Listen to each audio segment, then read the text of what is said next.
Do you think DID pushed you into being more successful? I don't know, but that's the reason I glorify DID if it did, because that's something good. One thing I say is there's good and bad. I'm not just saying everything is great at DID. So what's really negative about having DID? Oh, well, there's a lot of things negative. In the beginning, it was just very strange behavior. Cindy Grossman was Walker's college sweetheart. They married in 1983. And for 16 years, she says, she saw no signs of mental illness. He had the ability to hide that because I think all the alters inside were focused on football. But when his career ended and the competition was gone, Cindy says Walker's subconscious coping system went haywire. I began to see the alters. You saw alters? I saw alters. I saw voice changes. Is there any way you can tell me the difference in his voice from one alter to another? Raspy. He would say things like he didn't know who I was. His own wife? Right. He didn't recognize He would you? refer to me as Miss Lady.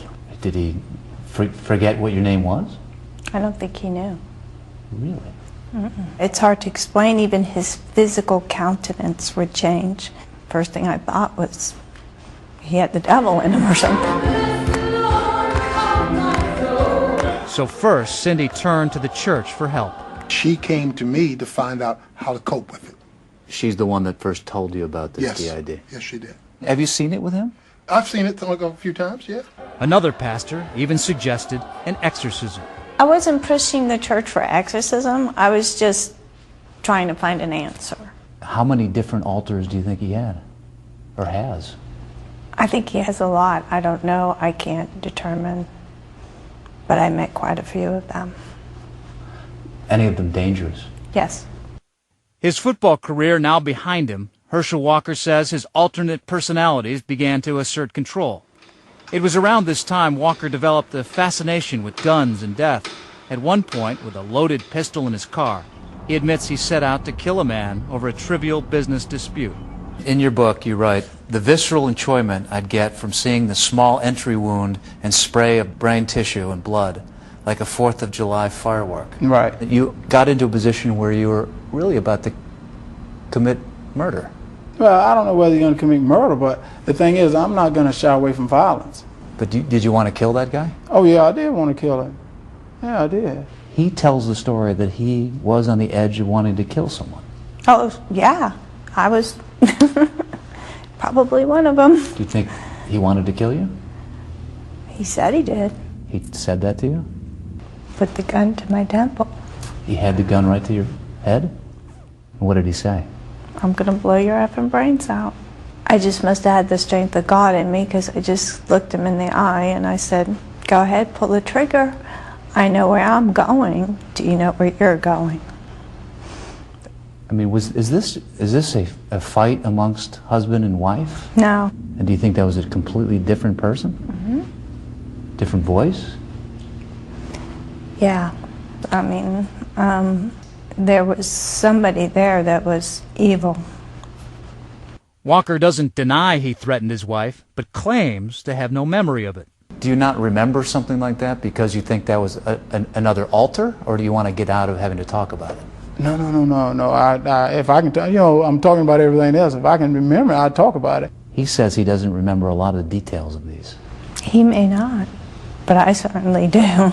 A lot of the things that happened there that she may remember, he doesn't remember, because those were the things that were being done by these altars, which was so unlike him. During one session with Walker and his wife, Mangadzi says a rageful alter emerged and threatened to kill everyone in the room. The eyes changed. Those eyes that came out there didn't care anything about me, and when he says, I'm going to kill you, I believed it. He said to you, he wants to kill you? Yeah.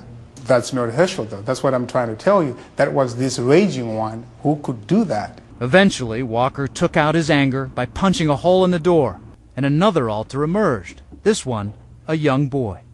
Who was in terrible pain because the hand was broken. I don't remember that one, but You don't remember that at all? No, I don't remember that, but I probably did it.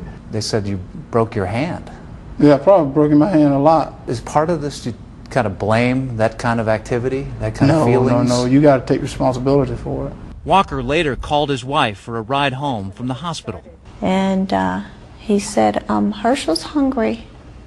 Do you know what he likes to eat? I need to get him something to eat. I said, well, I know he likes wings. So he didn't know what kind of food he ate, who he was, changed his name. No, he was a changed different your name. person. Do you think there's any possibility that he just wants to use this to explain away some of these things that he went through and what he did? No. There are a lot of doctors that look at this and say, we don't think this really exists, this DID. That makes me kind of angry. I just know he has it.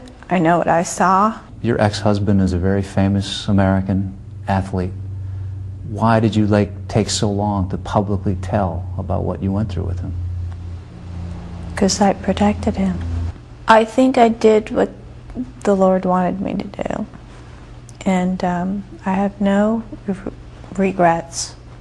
It would be different if there wasn't a reason for the behavior. But when there's a reason, then you have to have compassion. For that, Herschel Walker is thankful. No matter what Cindy I went through, Cindy stayed there and fought with me and did everything she could with me. Do you think he's better off now than he was those years ago? Oh, yeah. Yeah, I think that was a very bad period of time. Do you think this will ever happen again with him? I pray that it doesn't. I think the more he seeks help and gets help, the better he'll be. Walker has been in therapy for 8 years now, but takes no medication. He feels he's got the unruly classroom in his head more under control now. I've totally changed from back then to where I'm at today. He knows that by revealing his illness publicly, he's setting himself up for the doubters, even ridicule, but he says he doesn't care. A lot of people may have these problems, but they are too ashamed or they're too scared to come out and say something. I said, I'm not ashamed because, guys, I'm human. I'm not nobody special. I'm just Herschel. Walker says he'd trade all his athletic accomplishments to help just one person with this disorder. He'd even give up that Heisman Trophy, which he says he doesn't remember receiving. Bob Woodruff, ABC News, Dallas.